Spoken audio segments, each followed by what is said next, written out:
Okey, Assalamualaikum dan salam sejahtera. Okey, saya Rohaya binti Abu Hassan, merupakan pensyarah daripada Fakulti Komunikasi, Seni Visual dan Pengkomputeran. Okey, untuk hari ini sebenarnya saya nak share sedikit ilmu knowledge kepada adik-adik semua. Okey, berkaitan dengan cara untuk membangunkan simple apps. Okey, simple mobile app. So saya pasti adik-adik semua ada handphone, betul? Ada handphone dan juga kebanyakan pelajar-pelajar sekarang handphone pun dah canggih-canggih, dah ada smartphone masing-masing. Okey, jadi sebelum kita pergi kita masuk kepada macam mana kita nak bangunkan apps, mungkin lebih baik kita bagi sedikit definisi lah apa yang dimaksudkan dengan apps. Okey, ada lagi tak yang tak tahu apa itu apps, kan? Sebab kita nak fokus kepada mobile app sekarang ni. Jadi kalau kita tengok simple definition ya, aplikasi ni sebenarnya dia merujuk kepada perisian ataupun software. Kalau term yang biasa kita gunakan sekarang adalah software yang kita gunakan, yang kita boleh gunakan dalam telefon pintar kita. Okay, telefon pintar tak kisahlah sama ada dalam bentuk handphone macam yang saya ada ni, ataupun mungkin dalam bentuk tab. Okey, dalam bentuk tab. Dan biasanya untuk mobile apps ni kita ada beberapa platform, sama ada dalam bentuk iOS ataupun dalam bentuk Android, kan? Itu antara platform yang paling famous sekali lah. Apps ni sekarang ni banyak sangat apps yang you all semua boleh refer ya. Maksudnya paling mudah sekali kita boleh terus pergi kepada Play Store. Salah satu apps yang saya rasa sekarang ni paling famous, sebab mutakhir ni kita digegarkan dengan COVID-19, kan? C19 ni. So saya rasa semua orang biasa dengan MySejahtera, kan? MySejahtera, betul? Jadi MySejahtera ni adalah salah satu contoh apps yang mudah, yang simple, yang dibangunkan oleh government ataupun oleh kerajaan sebenarnya untuk memantau, okey, memantau dan juga mengurangkan dari segi kita kata apa? Untuk memutuskan rantaian COVID-19. Jadi saya pasti semua yang berada kat luar tu dah biasa menggunakan MySejahtera. Okey. Jadi kita bukan nak buat MySejahtera pada hari ni, tapi kita nak buat very simple apps yang menggunakan satu tools yang telah dibangunkan oleh MIT, which is Massachusetts Institute of Technology, Cambridge. Okay. Dia dah keluarkan satu software ataupun satu tools yang adik-adik boleh terus je buat secara online. Okey, caranya adalah boleh terus pergi dekat Google dan just type MIT App Inventor. Okey, MIT saja pun tak apa, MIT App Inventor pun boleh. So dia akan keluar dalam bentuk macam ni lah. So maksudnya tak perlu ingat pun tak apa, just type MIT App sahaja, and then dia akan keluar MIT App Inventor dekat sini. Okey, boleh klik dekat sini.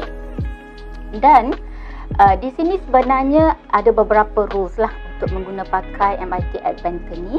Yang pertama adalah dari segi wireless dia. Maksudnya bila kita nak buat, sebab kita nak embed dengan handphone kita, make sure penggunaan wireless mestilah sama. Okey, katakanlah sekarang ni macam contoh saya pakai wireless yang data plan handphone saya, maksudnya laptop saya pun mesti menggunakan wireless yang sama. Okey, nanti kalau tiba-tiba bila you run nanti tiba-tiba ada error. Okey, so first yang you kena troubleshoot adalah kena check sama ada wireless tu sama ke tidak. Dia mesti sync ya, mesti sama. Wireless dekat handphone dan juga wireless dekat laptop awak mesti sama. Okey, dan yang kedua, kita mestilah kita kena ada Gmail account. Sebab untuk MIT Inventor ni dia sebenarnya adalah salah satu introduction saja dulu kepada new beginners, especially ya, kepada beginners dan juga intermediate level untuk jadi new inventor, untuk create simple apps. Jadi dia pakai kena ada Gmail account. Okey, kena ada Gmail account. Okey, so macam saya dah ada saya punya Gmail account saya. Okey, awak just terus create apps ni. Okey, dan dia akan masuk ke dalam interface dia ya. Simple interface kat sini. Dekat sini ada banyak sangat tutorial, contoh-contoh, dan every month akan ada competition. yang adik-adik dan juga siapa-siapa yang berminat untuk create apps dekat sini boleh direct join dekat sini. Okay, join dekat sini juga untuk tengok untuk sama-sama menjadi bukan sebab sebelum ni you all cuma pengguna sahaja. Sekarang ni kita nak upgrade you punya level daripada pengguna kepada pembangun aplikasi sendiri.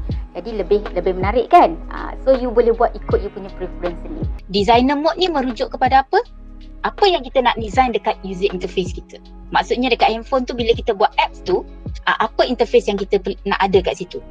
Okay, of course dia akan bila melibatkan interface dekat sini, dia melibatkan awak nampak kat sini user interface kat sini, dia akan ada beberapa control ataupun beberapa objek yang kita boleh pilih dan kita pilih, kita drop saja. Okay, kita pilih label katalah, kita drag and drop saja. So maksudnya kita nak design interface kita tu macam mana. Itu maksudnya itu berada dalam bentuk dalam mode designer. So tengok tadi saya kata apa komponen yang penting yang berada dalam MIT Adventure yang pertama ni, kita ada palette. Okay, palette ni sebenarnya awak tengok user interface, ini yang very common user interface. Okay, which is kita ada button, checkbox, okay, image, label. Okay, ini yang biasa kita gunalah, slider, text box dan sebagainya. Okay, you all tahu tak apa beza label dan juga text box? Pernah belajar tak interface? Tak belajar lagi kan? Tapi secara rasionalnya, tahu tak apa beza control untuk label? Label ni apa? Label ni macam kita nak letak caption lah. So katakanlah saya kata saya nak letak label ni, saya nak letak nama. So dekat sini text for label 1. So you tengok properties, bila saya klik yang ni, dia akan keluar properties untuk label ni. So maksudnya kita boleh tukar, instead of text for label 1, katalah saya letak nama contohnya. Okay, saya letak nama. So bila saya letak nama, dia akan tukarlah label ni kepada nama. Tu label. Okay, kalau saya letak dia sebagai text box pula, okay, kita masuk. Text box maksudnya nanti user akan key in, isi tempat kosong kan, text box. So nama dia, okay, so nama dia apa, text box tu nampak dia akan ada ruang kosong kat situ supaya user boleh input apa yang dimasukkan dalam text box tersebut. Ini dimaksudkan dengan control. Jadi untuk user interface ni atau untuk palette ni, dia ada beberapa categories of palette ni juga. Maksudnya dia ada different type of palette. Yang pertama adalah user interface. Macam tadi kita ada button, alright, kita ada image, kita boleh masukkan image dan sebagainya. Dan dia ada juga, ini kita panggil sebagai drawer. User interface drawer ni, ini ada control bawah user interface drawer. Lepas tu kita ada layout. Okay, layout kita ada horizontal, okay, table arrangement. Okay, kita ada media drawer. So ini kita panggil drawer. Setiap ni social ada, kita ada storage, kita ada experimental, ada banyak kan. So ini semua kita namakan dia sebagai drawer. Dalam setiap drawer tu kita akan ada control related to that drawer. Okay, so kena tengoklah apps awak tu mungkin ada combinations of a few object ataupun control yang you ambil daripada different drawer. Itu kena bergantung kepada kreativiti masing-masing. Macam sekarang dah ada banyak social media. So dia boleh ada untuk sharing, untuk texting, untuk Twitter. Just kita drag je, kita drop. Okay. Dan satu lagi yang saya nak bagi tahu, bila melibatkan palette ni, bawah palette ni kita ada few control. Nama dia control, dia term yang diguna pakai oleh MIT sebenarnya adalah control. Tapi kadang-kala saya guna juga term object. Okey, control ni dia ada dua pula jenis control. Okey, kalau awak perasan, kalau macam saya ambil button ni bila saya klik dia letak kat sini kan. Okey, tapi kalau saya ambil contoh kepada sensor, okey, accelerate sensor ni, saya drag and drop, dia tak keluar dekat atas ni. Tapi macam text tadi, image tadi dia appear kan. Tapi bila saya drag yang accelerator meter sensor ni, dia tak appear pun dekat screen saya. Tapi awak perasan tak dia ada appear dekat bawah? Okay, so itu yang dinamakan sebagai non-visible component ataupun control tadi. So maksudnya apa-apa daripada drawer ni, kalau you drag drop, dia boleh terbahagi juga kepada dua lagi jenis. sama ada dia visible.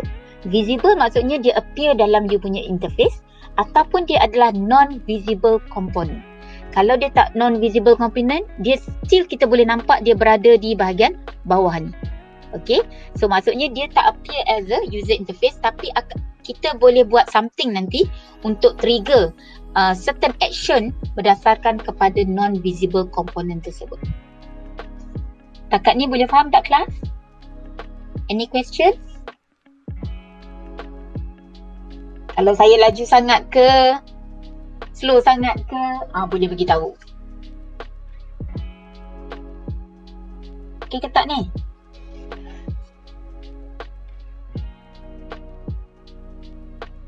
Boleh. Boleh Takat ni boleh follow lagi ya. So maksudnya tadi first benda yang you all kena faham tadi, first thing yang kena faham dalam kita punya komponen dalam MIT Adventure ni adalah palette yang terdiri daripada beberapa komponen daripada different drawer. Okey, yang kedua adalah viewer. Okey, viewer ni maksudnya dia akan tunjukkan interface kita lah. Okey, interface kita apa yang ada, dan interface tu nanti kita akan test, kita akan tengok dekat handphone kita nanti. Okey, and the third area dekat sini dia merujuk kepada komponen tadi yang saya mention. Komponen ni dia list out, maksudnya dekat screen satu, nampak ini screen satu saya. Okay, screen satu saya apa dia komponen yang ada dekat sini, dan dia akan tunjuk semua komponennya yang terdiri daripada visible component plus invisible component, which is non-visible component. So tengok dekat sini, dekat screen satu saya ada label satu. So kalau kita klik label satu ni, nampak dia akan fokus dekat label satu. Kalau saya klik image 1, dia pergi kepada image 1. Dan accelerator sensor dia akan pergi kepada sini. Nampak ya? So dia punya cursor tu akan fokus based on selected komponen yang kita klik berdasarkan kepada screen 1. Okay, so kalau awak nak remove, awak boleh remove ya. Katalah button tu nak remove, just delete je lah. Delete. Okay, so kalau nak delete apa-apa, just delete. Okay, delete. Kalau nak rename, button 1 rename.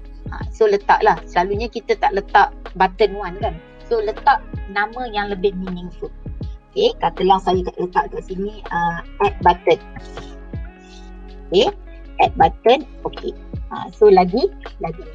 Okay, untuk menamakan komponen ni pun biasanya kita letak, kita tak letak space. Kita letak add button, okay, remove button, search button, for example lah. Menu katakanlah, nama button kita dan sebagainya. Okay, so kalau you tak letak, dia akan keluar katalah label nanti ada 10 label. Dia ada label 1, label 2, label 3, label 4 sampai label 10. Especially bila you buat project nantilah. So saya advise untuk you all rename nama tersebut menggunakan nama yang lebih meaningful lah, nama yang lebih sesuai bergantung kepada aplikasi yang awak nak bina ataupun develop. Okay, saya nak you all follow apa yang saya buat. Kita start new project. Okay, start new project. Okay, untuk menamakan project ni, nama project ni mesti bermula dengan huruf besar. Katakanlah nama projek awak exercise 1 contohnya ya. Exercise 1. Okey, exercise 1 ni yang kedua dia tak boleh ada space. Maksudnya exercise space 1. Yang ni salah. Katalah kita kata exercise space 1. Yang ni is an invalid project name. Okey, kalau nak sama ada exercise 1 ataupun exercise underscore 1. Tapi jarang kita guna underscore untuk nama projek. Biasanya kita letak exercise 1. Jadi untuk exercise ni kita follow je. Kita nak letak nama dia talk to me. Saya nak semua follow saya apa yang saya buat sekarang ya. Talk to me. Okay, type talk to me. T huruf besar, 2 T huruf besar dan juga M huruf besar. Talk to me. Talk to me ICTBC. Saya letak je lah Talk to me ICTBC. You all letak talk to me je lah. Okay. Okay, so dia akan create talk to me ICTBC macam ni. Okay, saya klik ni. Okay, talk to me. Ini adalah screen talk to me saya tadi. Okay, screen talk to me saya. Ini first screen saya. Okay. So ini kalau tengok ni contoh nama projek yang sah, nampak walaupun dia panjang ni, tapi kita tak galakkan sangatlah letak nama projek yang panjang-panjang, sebenarnya susah nanti. Okay, tapi sebenarnya dia tak ada limitation. Okay, boleh je letak sepanjang mana yang awak suka, cuma tak berapa sesuai lah kalau panjang sangat ya. Permudahkan kepada nama projek yang lebih ringkas dan padat. Okay, jadi macam ini adalah invalid. Tengok sebab ada space kat sini. Okay, yang ni sebab start dengan digit. Ini adalah invalid project name. Okay, so kita dah done yang ni. So bila dah okay, so dia akan keluar kat sini. Tadi ingat ya, kita ada palette, kita ada viewer untuk tengok kita punya nak view user interface kita, dan kita ada list of components related to this project and also properties of control yang kita ada. Okay, so sekarang ni kalau kita follow yang ini, dia kata kita nak tambah button. Okay, kalau nak tambah button tadi kita pergi dekat drawer mana? Drawer user interface. Okay, awak boleh klik je mana-mana drawer kat sini. Tapi sekarang saya nak awak klik dulu kepada user interface. Klik button and drag drop masuk ke dalam screen awak. Okay, masuk ke dalam screen awak. And then awak tengok dekat sini, saya kata best practice adalah kita tukar nama button ni. Okay, nampak bila saya drag masuk ke dalam screen awak, dia akan tambah dekat komponen dekat sini. Okay, button 1.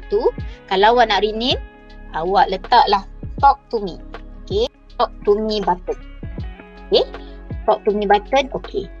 Okay, kalau tak nak tukar nama, dia remain kepada nama yang default tadilah. Okay, talk to me button ni. Dan sekarang ni saya nak awak ubah beberapa properties dekat sini. Okay, contohnya saya nak ubah shape dia. Shape dia tadi sekarang dia rectangle, saya nak jadikan dia sebagai rounded contohnya. Okay, text for button 1 jadi rounded. Dan kita nak tukar caption text for button 1 ni kepada talk to me. Okay, tapi bila kita tukar caption, kita tak payahlah letak yang tak ada space dan sebagainya tu ya. Okay, kena klik dulu. Kalau nak tukar, kena klik dekat komponen tersebut dan tukar text button kepada talk to me. Okay, talk to me. So, katalah saya nak ubah color, contohnya saya nak ubah kepada blue for example. Okay, so awak boleh je ubah apa-apa lagi yang sesuai dekat sinilah, dekat properties untuk talk to me ni. Text alignment, center dah. Okay, dia punya ni tak banyak sangat dia punya tu. Dia punya font dia tak banyak benda sangat Okay, boleh tukar kat sini. Font size dia 14, katalah nak make it dia 16 contohnya. Besar sikit kan. Alright. Okay, so background default ni adalah untuk the whole screen. Okay, background default dia kalau saya nak tukar lah untuk case ni. Kalau tak nak tukar, boleh jugalah. Biru masuk dengan apa? Dia kuning no. Okay, nan dia jadi hitam pula. Okay, so dia boleh jadi grey dan sebagainya. Okay, so itu saya rasa dari segi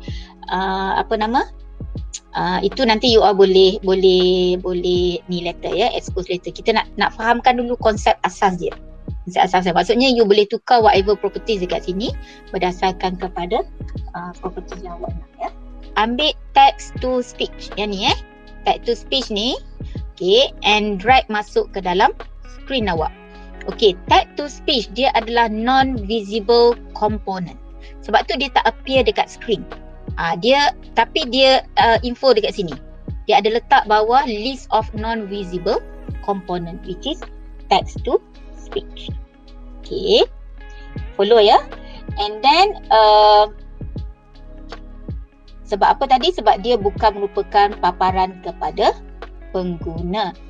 Okay, sekarang kita dah ada dekat kita punya screen kita ni, kita ada dah dua komponen. Yang pertama adalah button, yang kedua ada text to speech. Okay, sekarang saya nak awak move kepada block mode.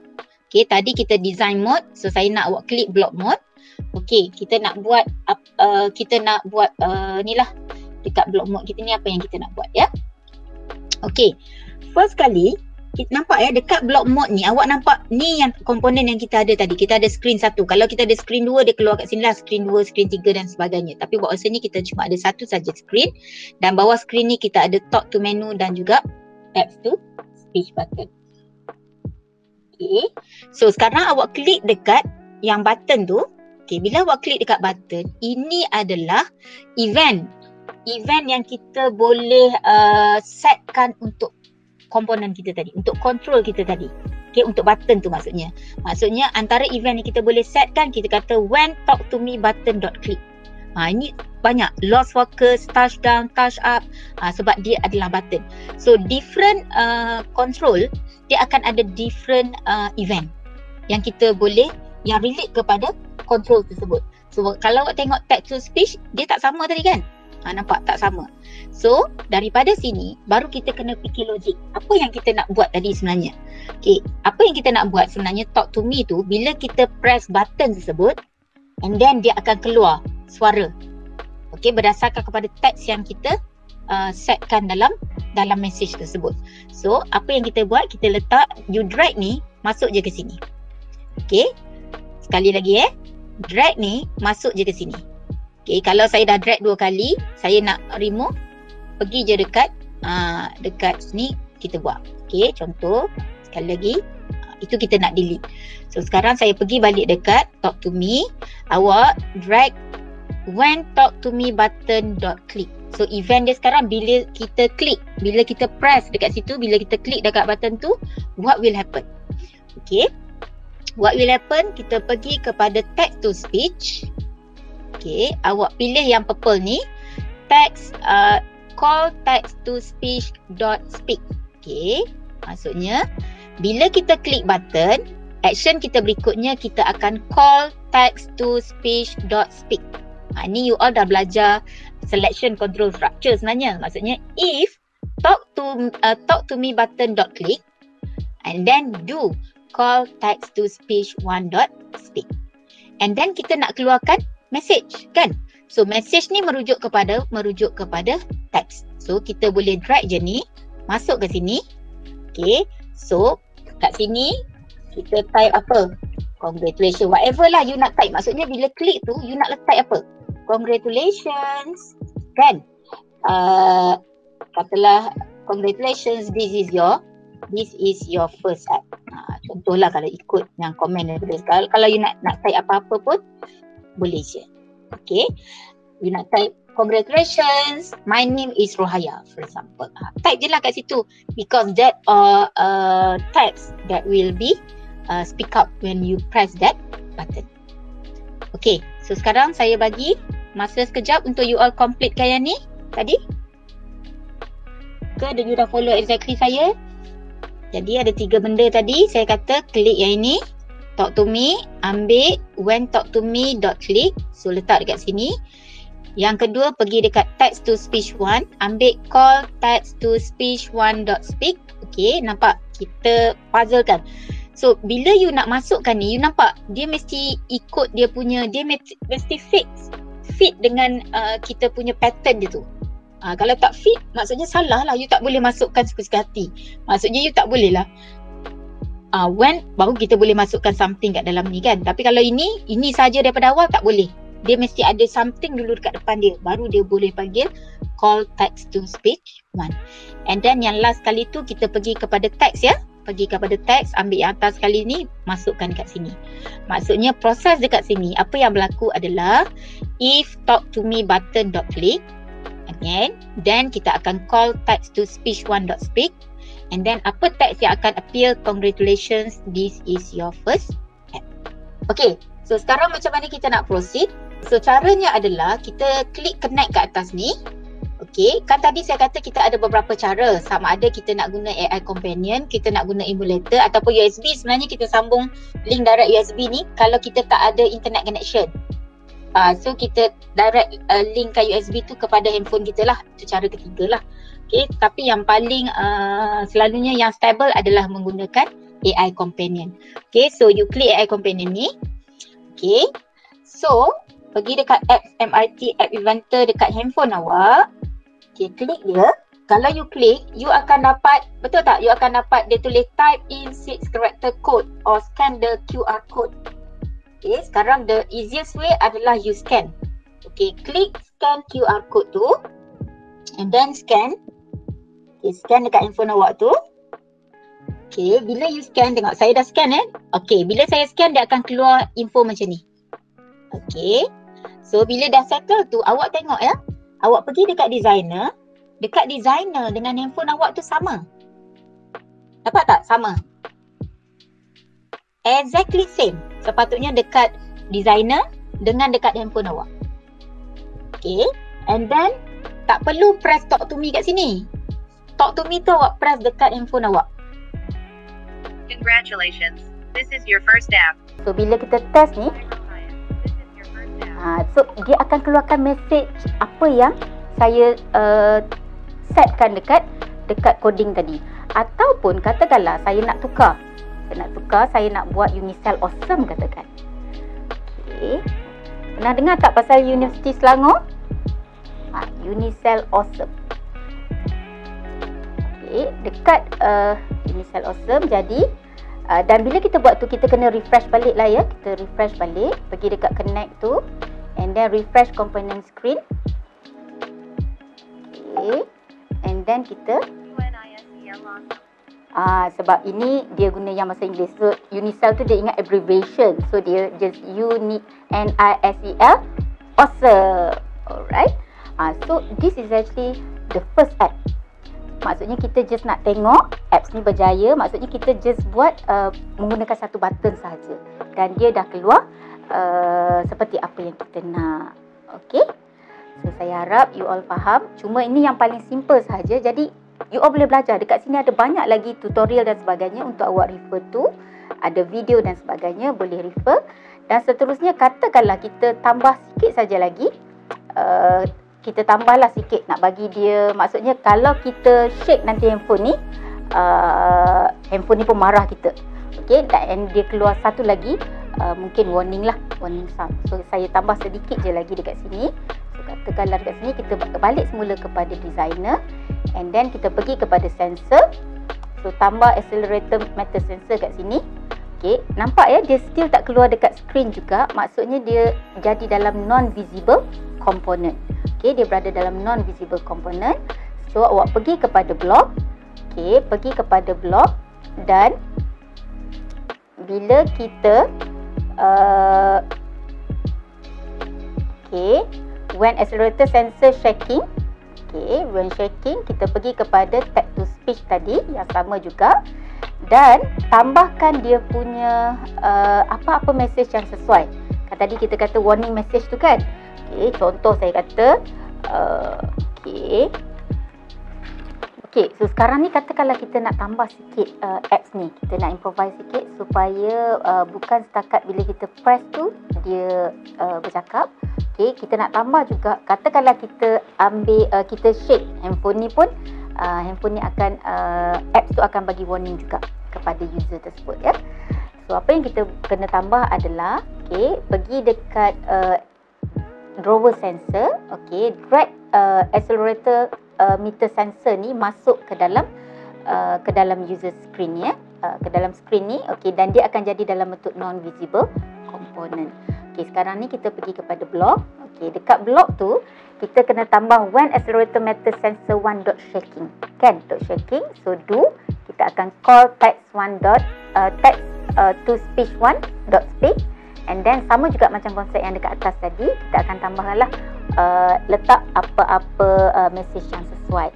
Okay, contohnya macam ni, saya letak gosh don't shake me. Alright. So kita balik semula kepada designer. Sekali lagi kita akan connect dengan handphone kita untuk test. So AI companion tadi, okay, saya just tunjukkan sekali lagi AI companion. So kita pergi dekat sini. Right. Okay, scan code tu ya, kena scan code tersebut.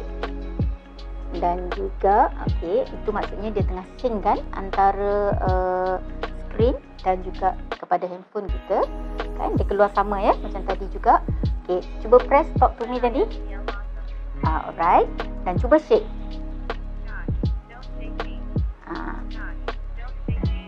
Okay, so maksudnya dah ada kita dah berjaya lah buat yang tambahan yang kedua tadi. Okay, alright. So itu contoh-contoh yang mudah sebab kita pun masa yang agak singkat juga, jadi saya tak boleh tunjuk lama. Okey, mungkin juga sebab saya ada buat kursus baru ni, bengkel dengan pelajar-pelajar SPM. Pelajar-pelajar SPM daripada sekolah-sekolah dekat negeri Selangor ni.